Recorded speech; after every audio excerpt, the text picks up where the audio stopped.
ఇదే నా పల్లెటూరు, ఇదే నా తల్లిగారు.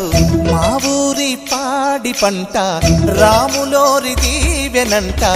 తల్లి గోదావరి నీళ్ళు కడిగే సీతమ్మ పాదాలు. ఊరంతా హాయ్ హాయ్ హాయ్, మనసంతా హాయ్ హాయ్ హాయ్. ఇదే నా పల్లెటూరు, ఇదే నా తల్లిగారు. మా ఊరి పాడి పంట రాములోరి దీవెనంట.